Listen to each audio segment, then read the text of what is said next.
Right, good morning everyone. That we will give you some ideas of how you can stay fit and healthy in the house.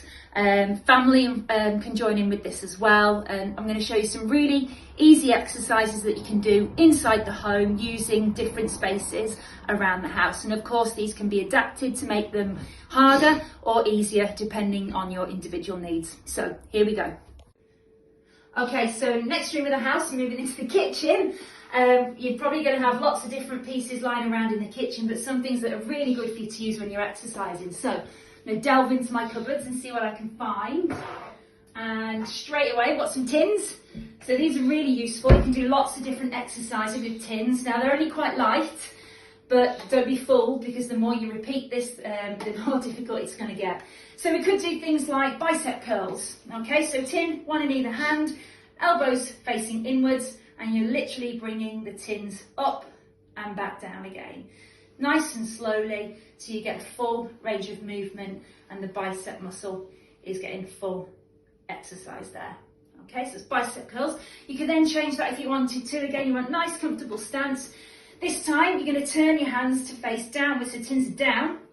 Start with them positioned at the hips, shoulders back, and you're going to just bring the tins out forward in front and down again.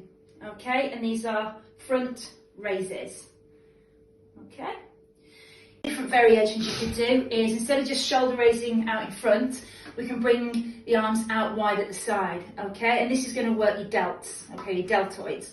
So from there, bring them out and back in. Again, we want nice, strong stance, shoulders back, and lift those tins up nice and high out to the side. So your arms, your elbows are level with your shoulders each time.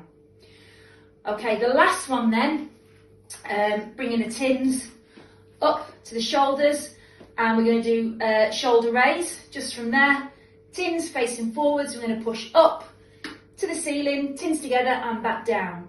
Up, tins together, back down every time. And again, you could do 12, repeat that exercise 12 times and do 3 sets of 12. Okay, and then you can increase that as the weeks go on to make it more difficult, or you can increase the weight as well, add more tins. You could, if you wanted to, if you've got a bag lying around the house, put tins into a bag and you can get another bag of tins in the other side and you're increasing your weight there even more. You could even use that like a kettlebell, and you can introduce kettlebell swings as well. Okay? Okay, so for the next one, we're moving away from the arms and we're going to focus on lower body, and we're really going to be working our glutes, quads and hamstrings.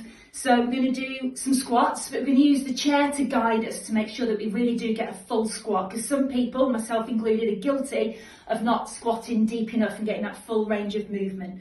So you need to grab yourself a chair. You want to stand with your feet shoulder width apart. Make sure you're not too close to the chair, so feet just slightly forward in front of it. And all you're going to do is get a nice comfortable position. Use your arms as well to keep you balanced and keep you steady. And we're literally going to squat down until you can feel that chair behind, and up. Squat down and up. And you keep that going. You can repeat that as many times as you need. You can do that in rounds of maybe 12 and then repeat that 3 times over. Okay, so the next one then, we're going to move back to upper body, and again we're working our tricep muscles, and also depending on which variation you use, you'll be working your chest as well for this. So we're going to do press ups, but this time using a wall. Now we're going to start with the easy one first.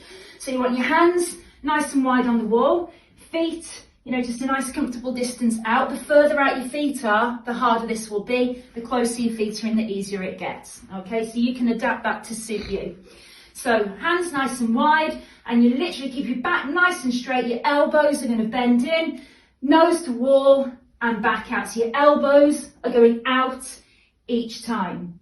Okay, and that's going to work your chest muscles, or your pectoralis major. Okay. So the next one then, this is really difficult exercise. This one moves towards working your tricep muscles. So you want a really narrow position on the hands. The hands are almost together. Feet again, comfortable distance on the wall. And this time, instead of bringing your elbows out like we did when we had the wide hand positioning, this time you're going to drop your elbows down. So it really isolates the tricep muscle. So from there again, keep a nice firm back and straight position. We're going to drop in and out, and in and out. That's really hard, okay? So that's a different one that you can choose if you feel you're up to it. Okay, so the final exercise then I'm going to show you is more of a full body exercise. We've done a bit of lower body with the squats, upper body with the tricep dips, with the wall press ups, and using the tins to do our various exercises there. This one's more whole body. Hopefully somewhere in the house you've got a step. You could use the stairs. It could be a front door or a back door step if there's one somewhere in the house. But we're literally dead easy just going to do step ups. Okay, it's a really good aerobic exercise to get the blood pumping and flowing around the body, to get that oxygen moving around. So literally all we're going to do is step up and down, up and down. And if you wanted to, again, to make this harder, we can increase the speed. So up, down. Okay, so it's up to you if you want to make it easier or more difficult. That's down to you and your individual needs. Thank you.